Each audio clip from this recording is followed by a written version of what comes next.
All right, good afternoon, everyone. I'd like to welcome all of you to today's Gopher Solutions webinar. My name is Jesse Stapp, and for those of you who are new to our webinar series, this is a monthly webinar focusing on a variety of physical education subjects and topics. Past webinar topics have highlighted physical education teachers and field leaders who are experts on assessment, fitness, classroom management, PE advocacy, and the list goes on from there. Past presenters have included Dr. Robert Pangrazzi, Dr. John Medina, Jean Blades, and our presenters have done a great job bringing useful topics and information to the field of physical education. Our webinars will almost always occur in the third week of the month, so keep an eye peeled for those invites to the upcoming webinars. And all of today's attendees will receive a certificate of participation for 1 hour of educational credit. And also wanted to mention that all of today's attendees, you are entered into a drawing for our Action Ultimania set, and that's valued in the catalog at $129. We will be giving that away towards the end of the webinar, so stay tuned with us here. Today's webinar is titled Federal Funding for Education, Opportunities for PE, and today we have Shape America's Carly Wright with us. And before I introduce Carly, I wanted to also mention that you will have a chance to ask questions as we go during the presentations. Your questions are only visible to me, so feel free to ask anything that comes to mind in regards to today's topic. Questions can be typed in the questions field on the right side of your screen at any time during the webinar. And what I will do is accumulate the questions as we go, and then we'll address those with Carly at the end of her presentation. So today I have the pleasure of introducing our presenter, Carly Wright. Carly Wright is the Senior Manager of Advocacy for Shape America, the Society of Health and Physical Educators. Carly works on federal, state, and local initiatives related to improving, implementing, and assessing school health education and physical education programs and policies in schools. She also represents Shape America before the U.S. Congress, federal agencies, and participates in national coalitions which work to elevate and promote health and physical education policies across the country. She does a lot for the field of physical education, so at this time I'd like to turn it over to Carly. And Carly, thanks so much for being with us today.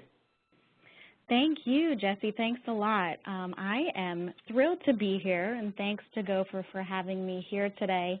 I know this topic of conversation has been pretty popular lately, especially since the new federal education legislation passed at the end of last year, and we're really in that transition phase now, and everyone wants to know about the Every Student Succeeds Act, especially in the health and physical education field, because for the first time ever, there are now opportunities specifically for health education and physical education here on the federal level. So this is a really, really exciting topic, and I'm thrilled that you all are here to listen and learn a little bit more, and hopefully go back out and become great advocates for health and physical education programs.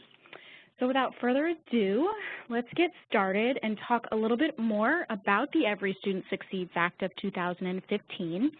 This is the new bipartisan federal education legislation that was passed by the House and the Senate late last year and was signed into law by the President in December of 2015. So the Every Student Succeeds Act, this is the newest reauthorization of the Elementary and Secondary Education Act of 1965. And this is our federal legislation that sets the framework and allocates that federal funding, federal dollars for elementary and secondary education in the United States. So with the passage of the Every Student Succeeds Act, that now replaces No Child Left Behind. So we have left NCLB behind, and we are now moving forward to full implementation under the Every Student Succeeds Act. So let's talk a little bit about how we got here, because this was a pretty long process. In 2001, actually, No Child Left Behind was passed. In 2002, it was actually signed into law and began being implemented in schools across the country. So that legislation, No Child Left Behind, was actually due up for reauthorization in 2007, but it took Congress quite a few years more than that to actually reauthorize that legislation. So I know all of you who are in the health and physical education community probably have felt some of those unintended consequences of No Child Left Behind. Health education and physical education were not included in No Child Left Behind. The only place that they appeared was in the competitive grant program known as the PEP grant.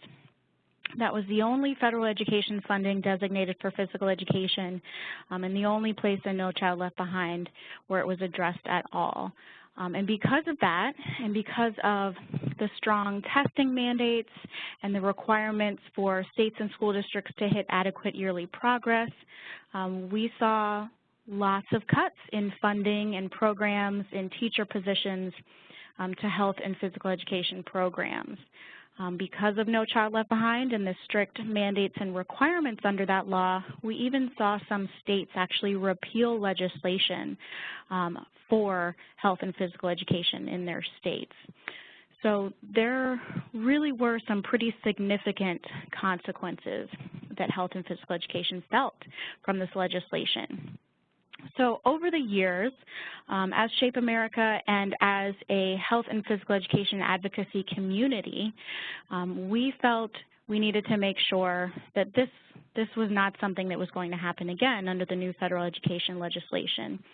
So over about the process of 10 years, this community of advocates, Shape America and a number of other organizations who were committed to the health and well-being and fitness and physical activity habits of students came together to not only advocate for funding for the PEP grant, because that was all the funding we had and we wanted to make sure we maintained that, but also champion legislation called the Physical Act.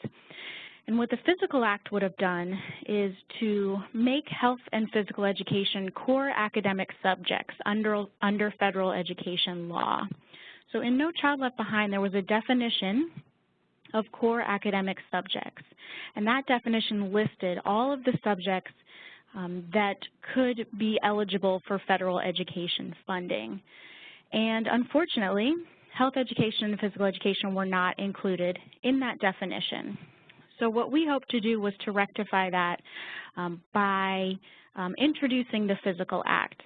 And we used that legislation as a tool to educate members of Congress, educate the public, educate advocates, and a lot of folks out in the field about what health and physical education actually are. What do those subjects really look like in gyms and classrooms across the country, and how are they impacting students, and why are they so important to an overall educational experience for students?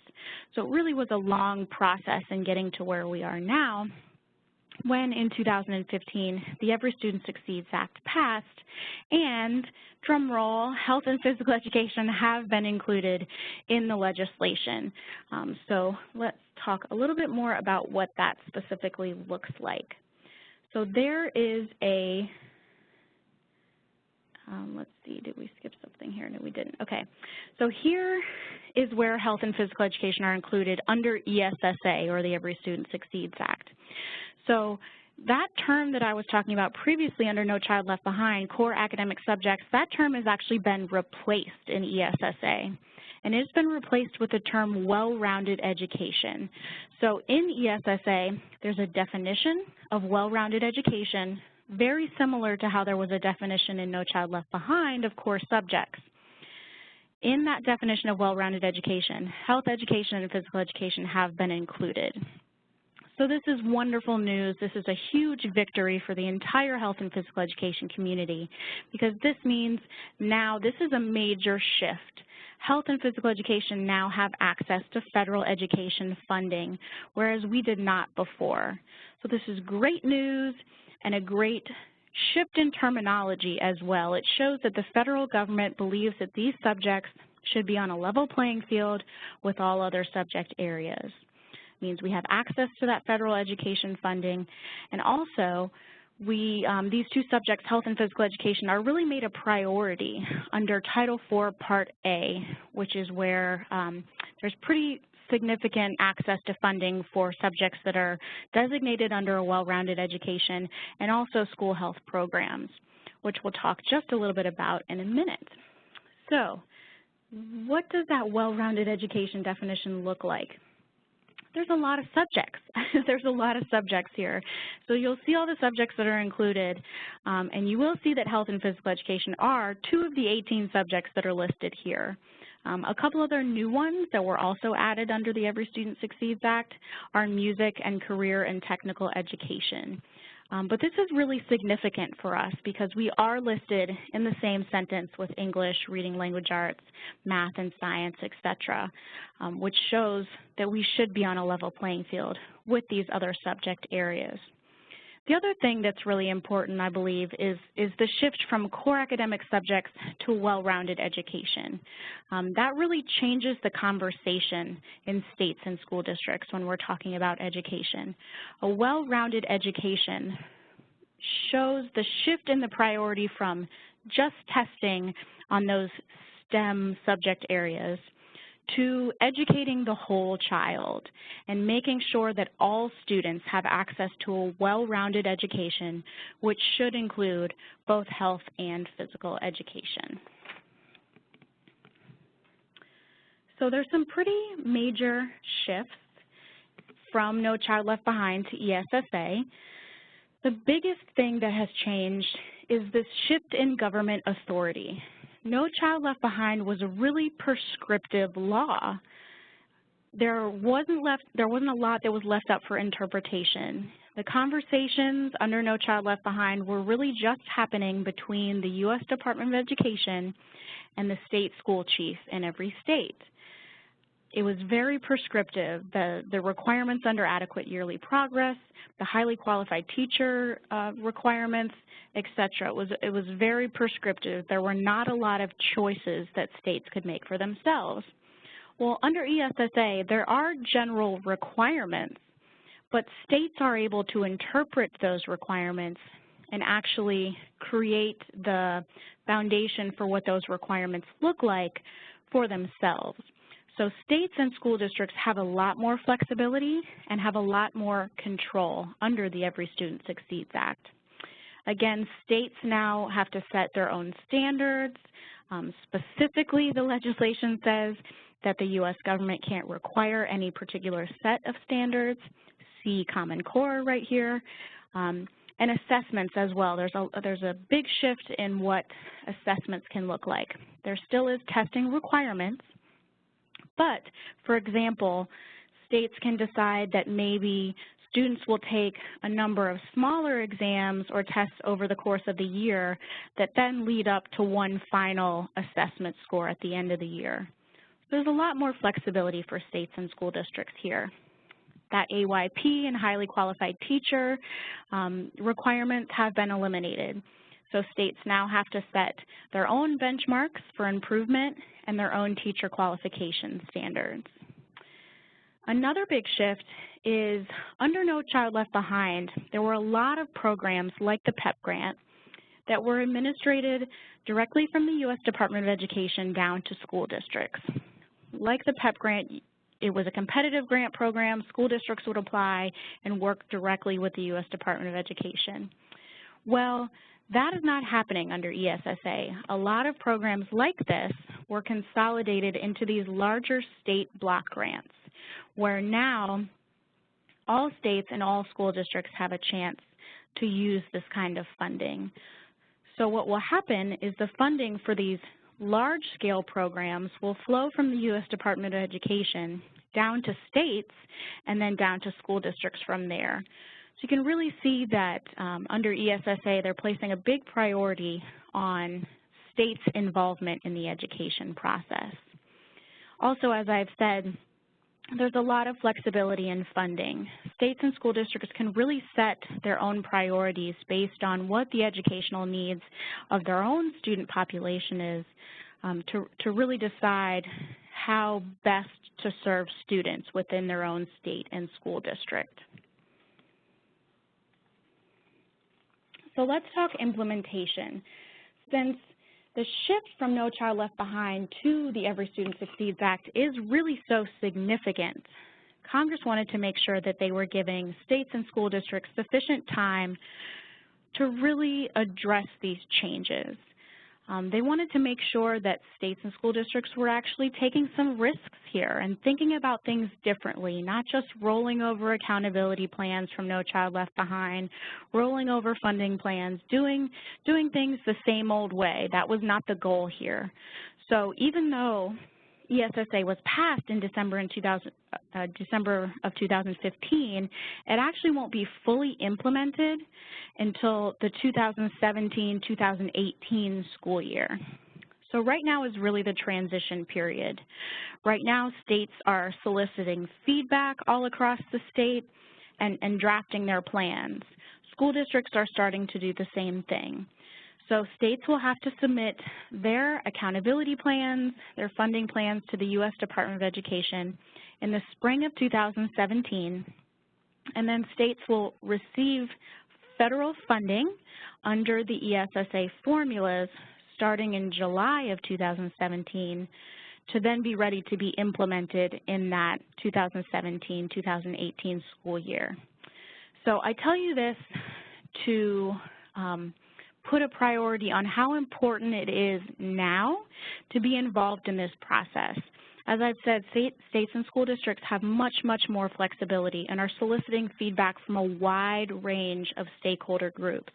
They're asking for feedback from a lot of different groups and a lot of different stakeholders, community members, parents, all kinds of stakeholders. And so it's so, so important to be involved in this process and be educated and aware now, because now is when these plans are being put in place. By the time we get to next school year, it's going to be a little bit too late to get involved. So the time is now to really be understanding what this process looks like. So let's talk dollars here. What are the specific funding streams and opportunities specific to health and physical education programs? Well, now that these subjects have been included as part of a well-rounded education, that means that health and physical education have access to Title I funding. And this is the largest pot of money under ESSA. It will likely be authorized at about $15 billion for fiscal year 2017. And this money specifically goes to support programming in low-income schools. So this money is distributed using a formula that is based on a state's population level and poverty levels, and is distributed to states and then down to school districts. So schools, school districts, and states will have to create plans on how they want to prioritize and spend their Title I funding. Similar with Title II. So Title II funding specifically supports professional development for all school employees and is distributed using a similar formula, which is actually based a little bit more on population rather than poverty levels here. Title IV Part A, so this is a biggie, and it's also a new program. Title I and Title II both existed under No Child Left Behind. There's just been some changes in how, what the requirements are under Title I and Title II. But Title IV Part A, this is a new grant program, the Student Support and Academic Enrichment Grants.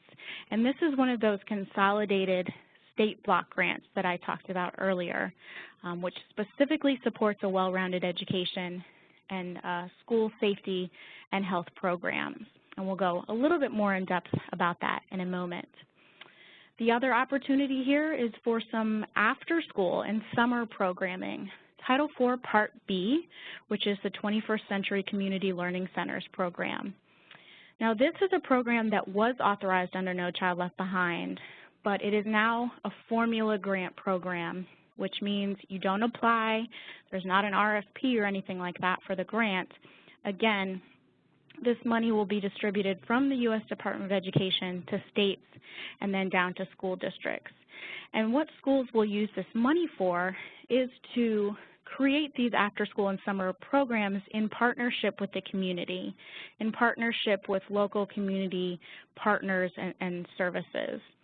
And the big thing about this is in the definition of what types of programs can be funded here under Title IV Part B, nutrition and physical activity were specifically added here. So this is a great way to supplement what's happening during the academic day with some after-school and summer nutrition and physical activity programming. So, Title I opportunities. This is where, under Title I is where you're going to find the requirements for states to create a state accountability plan. So this is under No Child Left Behind where you would have found the adequate yearly progress requirement. As I said before, that's out the door. So this is where you'll see states will decide, okay, what are the things that we are going to require schools to report on their school report cards, and what are we going to require them, what benchmarks are we requiring them to hit? So while there still are some requirements on what states have to include there are some new opportunities and flexibility for states here. On state accountability plans, states have to include, those student scores on their tests, graduation rates, how they are providing assistance to students with academic challenges. But here's where there's an opportunity specifically for the kind of school climate, school health space. On state accountability plans, every state must require a minimum of one school quality indicator. So they have to select an indicator that has at least 3 metrics underneath it that somehow address school quality. So they give a couple examples about using this as an opportunity to address school climate, student engagement, parent engagement, teacher engagement. It could be as simple as surveying students about how connected they feel to their school, what they enjoy about their school, or it could specifically address school health broadly or specifically health education and physical education. Perhaps this is an opportunity for states to ask schools to report on how many minutes per week students spend in moderate to vigorous physical activity, for example. So I know this is an area where a lot of states are looking at ways to address school health, and this is definitely something to keep an eye on. Under Title II, as I talked about, the big change here from No Child Left Behind is that this money for professional development goes to all school employees, not just teachers and principals. So one thing we've heard, for example, is this money could be used to train bus drivers on how to perform CPR, for example. So it can be used for any school employee. And the focus here is really on developing leadership, recruitment of teachers, and making sure teachers are trained on evidence-based programs. This is really a biggie here. And U.S. Department of Education just came out with guidance specifically on what that evidence-based means. So this is something important to keep in mind as you are seeking out professional development opportunities. There is funding in your schools that now should specifically be able to go to support health and physical education opportunities. I know a lot of times the health educators or the physical educators maybe get stuck in the English in-service day. Well, now there is funding where you can receive your content area professional development. So Title IV Part A, this is the one that I know a lot of people have questions about because it is so new. So let's kind of break this down here. Title IV Part A, Student Support and Academic Enrichment Grants. So in ESSA, this program was authorized at $1.65 billion, which would then be distributed to states and school districts using a formula. And so it was authorized as the third largest title in ESSA, which means Congress was really putting a priority on this program. Now, what it covers is kind of three different priority areas where this funding can go in schools. Funding to support a well-rounded education, which is all of those 18 subjects that we saw, so could be some fierce competition here for funding. The second area goes to support safe and healthy students programs. So this is where you'll specifically see health and physical education and physical activity as a priority area. The third area is effective use of technology. And the focus here is really on professional development for technology, best practices, training on blended learning, things like that, and not so much on the actual hardware or software of technology.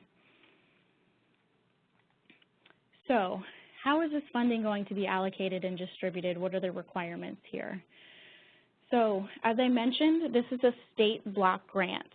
So that $1.65 billion that's been proposed would be allocated based on this Title I formula, which, as I said, is based on a state population and poverty levels. So it will be distributed to states and then down to school districts.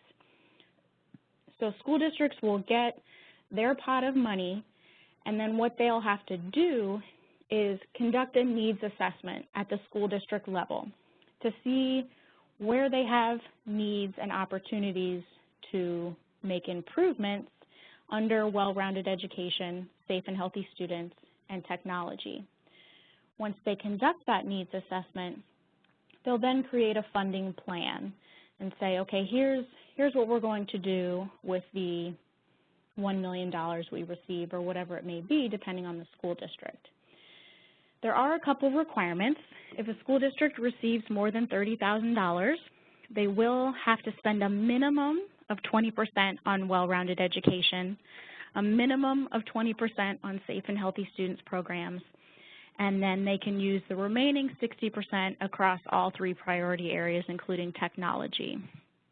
And the reason there are these 20% minimums here are because we had some champions for physical education and physical activity in Congress who wanted to make sure that if we consolidated these programs, because this is technically where the PEP grant program has been consolidated, they wanted to make sure that school health and physical education specifically did not get overlooked, especially when you're lumping it in with technology, especially when you're lumping it in with school safety, which are kind of some of these really hot button issues where you might see a lot of funding being allocated. They wanted to make sure that at least we're putting in these 20% minimums to make sure specifically that school health priorities are being are rising to the surface. So I told you that this program was authorized at $1.65 billion. In ESSA, the authorizers, who are the education committees on the Senate side and the House side, make recommendations about what they believe each title and each program should be authorized at, how much money should be allocated for each of these programs. These authorization levels, they do carry weight, but they are really just kind of recommendations to the appropriators. And the Appropriations Committee in the House and the Senate, they're the ones who really assign the dollars to each one of these programs for each and every fiscal year. So right now, for example, Congress, we are in fiscal year 16 until the end of this month, and Congress is addressing appropriations legislation for fiscal year 17, which will start October 1. And they have not passed appropriations legislation yet, but this is where we really see them put their money where their mouth is and make specific appropriations for all of the different titles and programs under ESSA. Here's where we're running into a bit of a speed bump here. At the beginning of every year, the president releases his budget, and here's where the president makes recommendations for all the different programs under the federal government. For Title IV Part A, he only recommended $500 million for this program, which is less than a third of that authorized level of $1.65 billion. We thought that was bad, and then we saw the Senate's proposal, and they only recommended $300 million for Title IV Part A. Now the problem here is that, the argument that they're making is we consolidated all of these programs like the PEP grant, like school counseling programs, mental health programs, technology programs, computer science programs, all of these over 24 programs into this large-scale new state block grant. So what they did was add up all, how much each of those programs was funded at previously and said, well, that puts us at about $300 million. So why can't we just fund this program at that level? Well, the reason that doesn't make sense is, as many of you probably know, the PEP grant was a competitive grant program where, 40, 50 school districts a year would get awarded that money after they filled out an RFP and received money from the Department of Education. Well, now we're talking about a formula grant program where this money is being distributed to every state and then down to school districts. So if we're left with only $300 million, $500 million for this program, school districts are not going to have enough money to really have this Title IV Part A program make an impact in schools. If school districts get $5,000, $8,000, how are they going to address everything under well-rounded education, everything under safe and healthy students programs, and technology? It's just not possible. So this is the fight that we're continuing to fight on the federal level. The House fortunately put forward a proposal that includes $1 billion for Title IV Part A, and while that doesn't get us all the way to $1.65 billion, it puts us in a much better place. We feel, as we actually have a Title IV Part A coalition, believe it or not, of about 75 organizations who are actively advocating for full funding for this program. And we do feel that if we can get to at least that $1 billion level, school districts will have sufficient funding for this to really be impactful. So at the end of the day, we don't quite know yet how much funding will be available, which is why we are, as I said, engaging actively on Capitol Hill with Congress about this. If you are able to, we would love to have you join our advocacy efforts here and visit the Shape America Legislative Action Center. Our #1 action alert that we have there is asking Congress to fully fund Title IV Part A. All of the information, the email, everything is drafted for you. All you have to do is input your name and information and send an email off to Congress. It's just that easy. But the more people we can get involved in this, the more people we can get to be advocates about how important this funding is, the better. We actually just wrapped up an online advocacy day on September 14th where this was our main priority.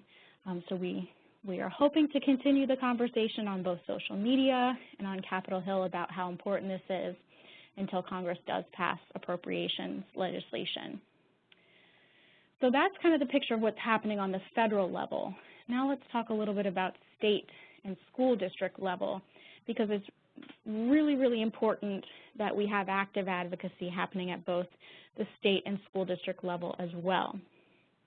As I talked about, states and school districts have a lot more flexibility and a lot more control under ESSA. At the state level, you probably have heard that there's committees in place, there may be town hall meetings in your state, there may be webinars or listening sessions that are happening all across the state. If you haven't heard about it, I really encourage you to check out your Department of Education website, because I can guarantee you most states are soliciting feedback right now about ESSA and what should be included. And I can give you an example of, I heard in Georgia, I think it was just last week, they were having a listening session and they specifically talked about a well-rounded education, but when they were talking about a well-rounded education, there was no mention of health and physical education. Fortunately, there were proactive health and physical educators at that listening session who were able to bring that up and make sure that's something that is actually going to be addressed. So this is really, really important because we don't have that competitive grant program of PEP where we knew we were going to have $75 million, $47 million, whatever it was, every year that was just going to go to physical education. Every state is going to do things a little bit differently. So it's so key that we are involved in this process at the federal, state, and local level. So I encourage you to participate in any of these meetings and ensure that health and physical education are represented here. So please check your Department of Education websites, check with your school district, your superintendents to see where the conversation is. The other thing you can do is be prepared for needs assessments and funding plan requests. If you're prepared ahead of time with, let's say your school district is already using the school health index, you have that information ready to go and you can see where you have those gaps and opportunities where funding could really help. If you participate in the Let's Move Active Schools program and you've taken that inventory where it creates an action plan for you, you have that information ready to roll and then follow up with the funding request. Okay, here's our needs assessment and here's where funding could really make an impact for our students. If you're prepared with that and proactive about it, you're more likely to get support and funding. So I mentioned that lots of states are engaging a lot of stakeholders in the process right now. This is a really big shift, and things are really different from No Child Left Behind, where there weren't a lot of stakeholders involved in the process. Well, now Congress, U.S. Department of Education, they're requiring broad stakeholder engagement here. Educators required to be included in the state and local level planning process. Parents also required to be included, but governors are included. Your state school chief, your commissioner of education, PTAs, school boards, state education agencies, community members are all being involved and asked for their feedback in this process. So it makes things a little bit more challenging because there's so many more people at the table, and it's not like you can just have one meeting with your commissioner of education and kind of check that off the list. It's really important to get as many of these different stakeholders on our side and understanding how important health and physical education are in order for us to make sure our voices are heard and that health and physical education are included and do become a priority, not just at the federal level, but also at the state and local level. So this is really key. So what can you do? Number one, most important thing, educate yourself. Understand what's happening with ESSA, and you're well on your way to that by just listening to this webinar, so congratulations. Second thing, educate others. I can't stress how important this is. We have to be proactive because this money is not just going to fall in our laps, and if we don't take advantage of this huge opportunity where health and physical education have been included in ESSA and have been given this opportunity, we're going to really be left by the wayside again, and we can't allow that to happen. We at Shape America, for example, we've been conducting focus groups with administrators recently, with superintendents and principals at all levels, talking about health and physical education, what they know about ESSA, what they know about professional development for health and physical educators, curriculum, etc. So as you could guess, most of them are aware of ESSA and know that it's being implemented. None of them, not one of them in any of the focus groups that we've done had any idea that health and physical education were included in ESSA. They didn't know what the opportunities were to support the health and physical education programs in their own schools and school districts. And they said to us that they rely on their lead teachers, their department heads, and their teachers as the content experts to educate them about this.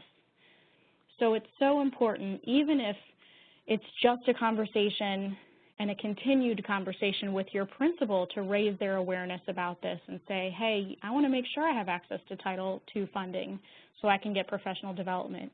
I want to make sure that health and physical education are part of our funding plan for Title IV Part A. They need us to raise their awareness to this so that we are able to be included in this process. And then from there, engage in the planning process. At the state level, as I mentioned, many states are conducting these town hall meetings, these listening sessions, are soliciting feedback via social media, via email, etc. And then they're actually creating committees from there who will actually formulate the plans. If we make sure that health and physical education are included in this feedback process, we're much more likely to get representatives from health and physical education at the table and actually on these committees on both the state and school district level. Again, how important it is to be an active advocate for funding at all three levels, at the federal level, the state level, and the local level. And hopefully we're providing you with all of the tools and resources to do that. And then really just be the positive change agent that your state needs. From what we've seen, I know it's so frustrating for some of our programs that have been marginalized over the past number of years, a lot of which had to do with No Child Left Behind, and it can be really frustrating. But we've seen the most success from advocates out in the field who focused on the positive and really focused on how these programs can positively impact students and why that's so important, and really to focus on that to make things change and make things happen. So as an example, I am going to shout out my friends in Kentucky who have already done an amazing job of being active advocates for the Every Student Succeeds Act. So what they did was we, every year at Shape America, have an advocacy day called Speak Out Day, where we go on Capitol Hill to advocate for health and physical education with Congress. And so they sent a team to come to Speak Out Day this spring, and that team took all the education that they received back to the state to make sure that they were spreading the word and getting the message out there as much as they could. Once they went back to Kentucky, they all sent support letters using a template support letter that we have on our website directly to their Commissioner of Education for the state. They also sent a newsletter out to all the health and physical educators across the entire state dedicated specifically to ESSA with all of the tools and fact sheets and template letters that advocates needed to participate. Also, they sent out information about engaging on social media. You'll probably find that most of your states have a hashtag or a Twitter account or something like that specifically dedicated to ESSA feedback.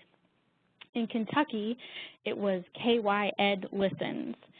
So they made sure to include that information in their newsletter and encouraged them to participate in the conversation on social media. And I can't stress how important that actually is. From there were 11 town hall meetings scheduled across the state, specifically dedicated to ESSA. What they did was made sure that health and physical educators were signed up to participate and attend all 11 town hall meetings. And they were really strategic about the process here. And what they did at their town hall meetings, depending on how many people that they had, they made sure that anywhere between 2 and 4 people actually stood up to give public comment.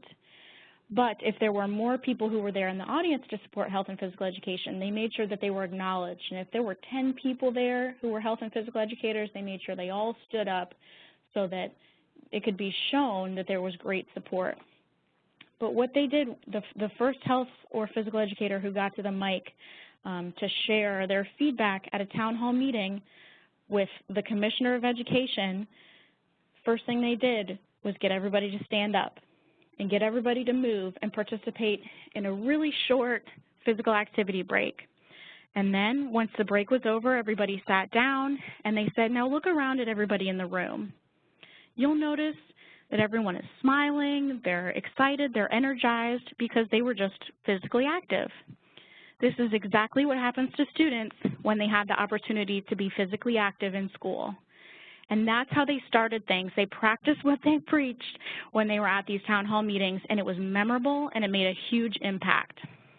So from there, they were able to get local press about their participation in these town hall meetings, and as I mentioned, were really active on social media. When their Commissioner of Education for the state of Kentucky presented to the State Board of Education for Kentucky about all the feedback they received in these 11 town hall meetings, the #1 theme he talked about was that everyone talked about how important providing a well-rounded education was to their students. He specifically also mentioned there were vocal participants at all the meetings for physical education. He also said that student health and well-being should be emphasized through physical education and recess. So now they have the Commissioner of Education actually advocating on their behalf. About a year and a half ago, this guy wouldn't even answer their emails or phone calls, right? But now he's advocating on their behalf. He went before the U.S. House and Senate to testify about ESSA, and both times talked about the benefits of health and physical education. So they've really shifted the conversation by really strategically making sure they were heard and participated in this process. So it really, really does make an impact and a difference. And now that the committees have been named to actually create the plans at the state level, there are representatives from health and physical education, 2 of them on these committees. So this is a success story and just kind of an example of a great way to be active advocates about this. So at Shape America, we have put together some tools to help with this. We have an e-guide online. We have some great one-page fact sheets that are really useful. As I mentioned, we have template support letters. We have some infographics that visually show how important health and physical education are, videos, as I mentioned, action alerts to contact Congress, as well as PowerPoints. And one new thing that we just launched that I hope is going to be really helpful are state-specific advocacy toolkits. So we're showing you Ohio here and everything that's available on your toolkit.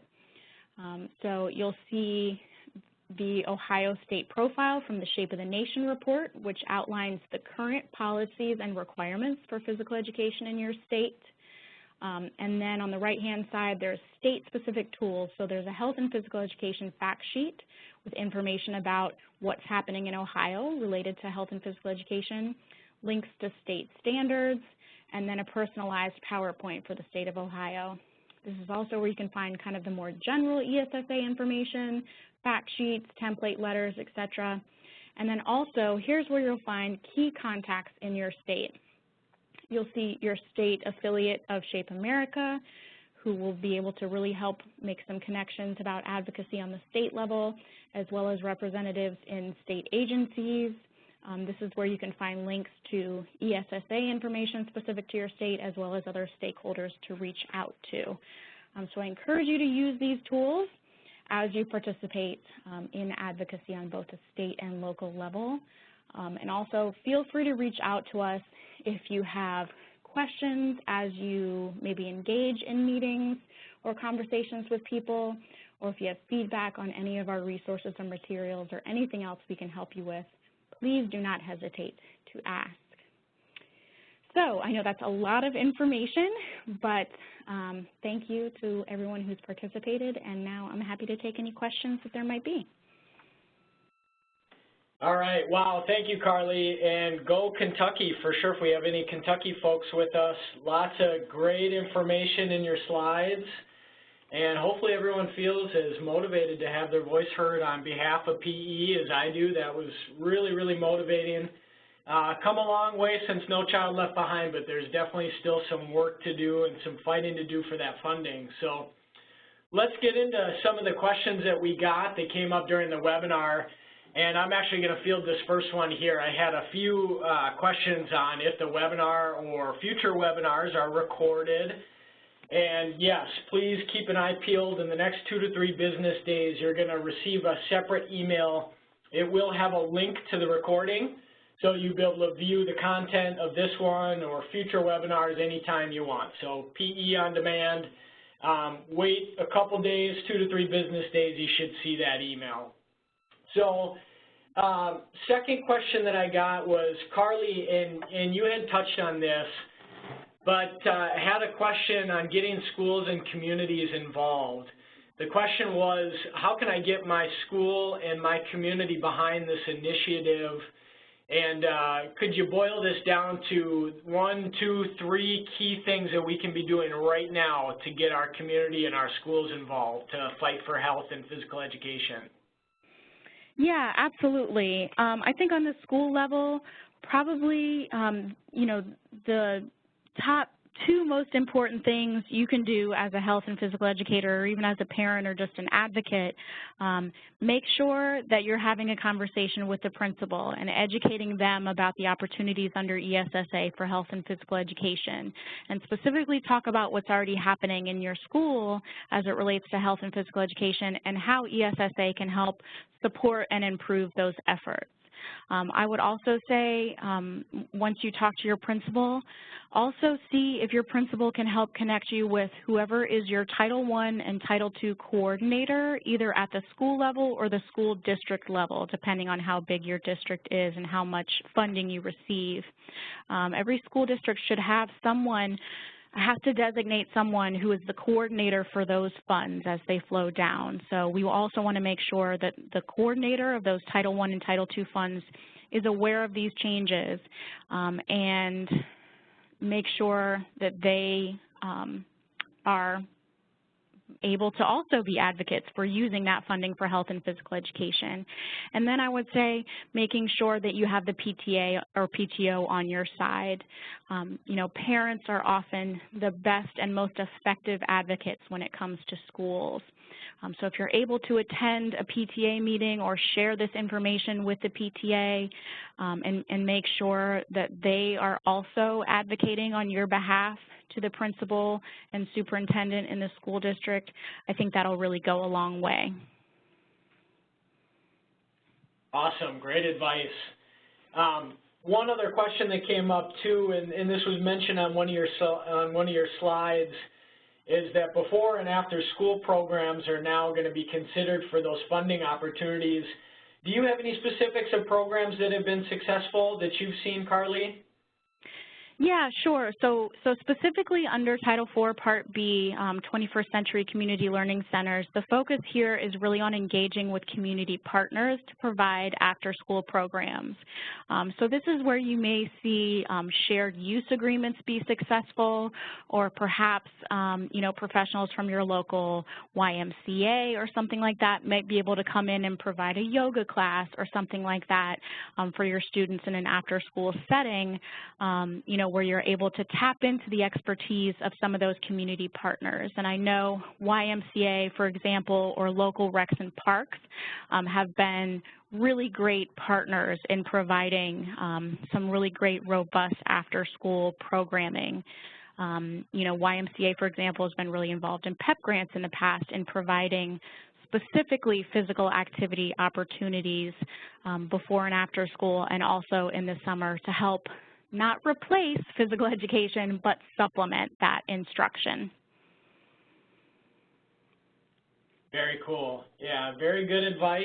And thank you, Carly, for fielding those questions there.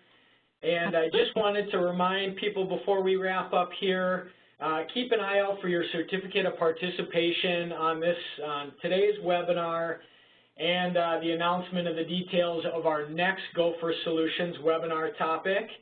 And before we do sign off, I'd like to announce the winner of the Action Ultimania set. And the winner is Trinidad Garza, PE teacher at San Isidro School in Texas. And since it's a Texas winner, I'll go ahead and call you Coach. Coach, congratulations. We'll be getting that information out to you, and we'll be getting the Ultimania set arranged to be sent out to the school. So we will contact you after today's webinar. And I think we'll wrap up here. Thanks, everyone, for taking time out of your day to be with us. And we definitely hope you can join us on future webinars. Have a great day, everyone.